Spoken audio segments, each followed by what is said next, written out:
I'm busy getting the 4 kids. By this time I have 4 now, 4 girls. Little Rosie came. I can say her name because she's not here.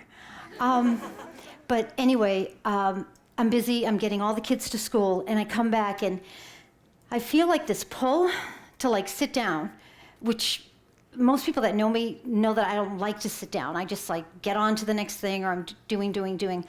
And I was like, oh, maybe I'll have a cup of coffee, which is so out of character for me. I mean, I love coffee, but I don't like sit down and have coffee. But I sat down that morning and I had a cup of coffee and I picked up the paper and I'm looking at the paper, do-de-dum, and I'm thinking, this is bizarre. What am I doing? I have like things to do, places to go. The next thing you know, I open the paper to the obituaries. Some of that's because I'm Irish, and that's what we do. We read the obituaries. But part of it was because I think God wanted me to read the obituary. So I see this picture of this beautiful girl, looks to be early 20s, and she's hugging another girl. And she looks to be maybe early teens, and it looks disabled. And I'm looking at the headline of the obituary, and it says, Alexandria Lynch, gift giver. And I looked at the picture, and I thought, oh my God, one of these girls is gone. One of these girls is gone. I get into the obituary. Once upon a time, there was a little girl named Alexandria Lynch. She was born into a world with more challenges than any one of us could ever imagine. She was disabled. She didn't have a mother or a father that was going to take her home from the hospital until Harry and Patricia Lynch walked in, parents of 5 kids, 4 girls and 1 son, and said, we'll take her home. We'll be her foster parents. We'll take her home for a couple of weeks. They took her home for a couple of weeks and loved Alexandria for a lifetime. They gave this baby so much love, and she gave them laughter back and life. It was a family that was shy and quiet, but not Alexandria. She was big, and she loved gifts, and she loved to laugh, and she loved to meet people and introduce the Lynches to all these people that they would never otherwise get a chance to meet.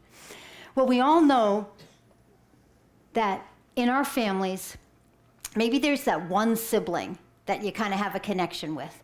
Like they're your go-to sibling. For Alexandria, her go-to sibling was her sister Sheila.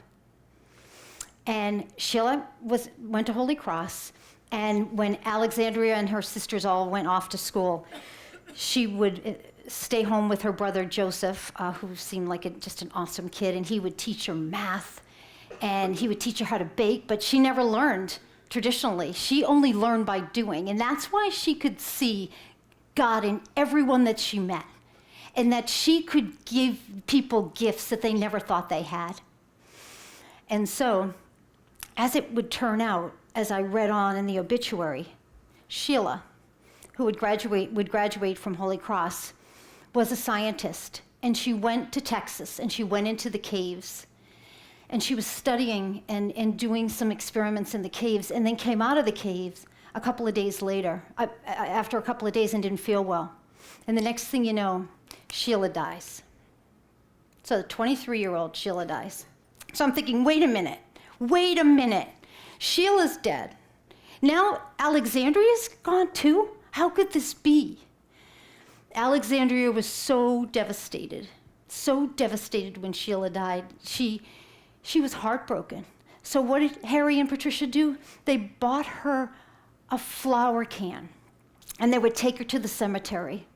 And she would sit at the cemetery, and she would water flowers for Sheila's grave. And she would scream with great gusto, "Hail Mary, full of grace, the Lord is with thee," because it's the only prayer that she knew by memory. And she would pray over that grave. And then Patricia and Harry would take her home. Well, one afternoon, when Alexandria was baking, she went over to the couch, and she just lied there snug like a bug in a rug. And 15 minutes later, her mother felt like Sheila had come to take her home. to take her out of her pain, out of her challenges, and bring her home to God. And she did. I read that obituary. I was sobbing. I couldn't believe it. I couldn't believe that this family that had so much love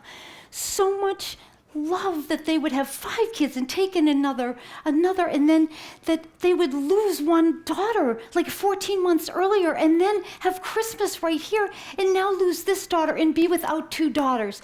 And I'm crying, and I'm crying for a world without Alexandria, and I'm crying for the Lynch family, and I'm crying that I have 4 daughters, and I'm a mess. And I'm thinking, what am I going to do? And I hear the whisper again. Help them. Help them.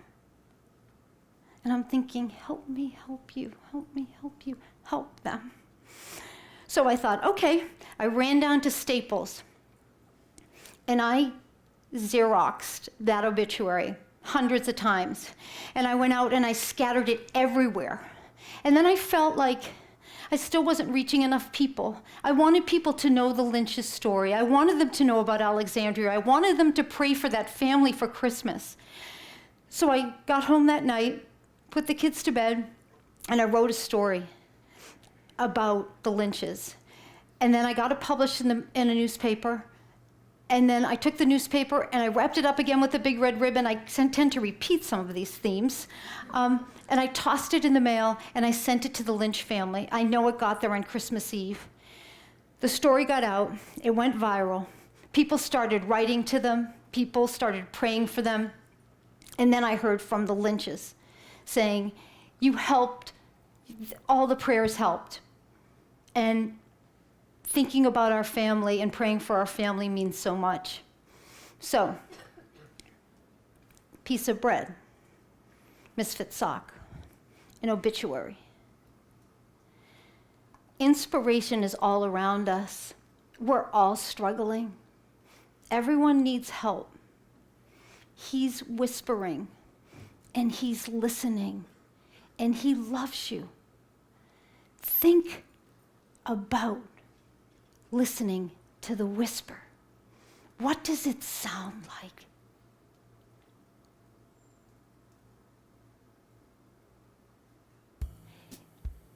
It sounds like he's calling you to live your wonderful life.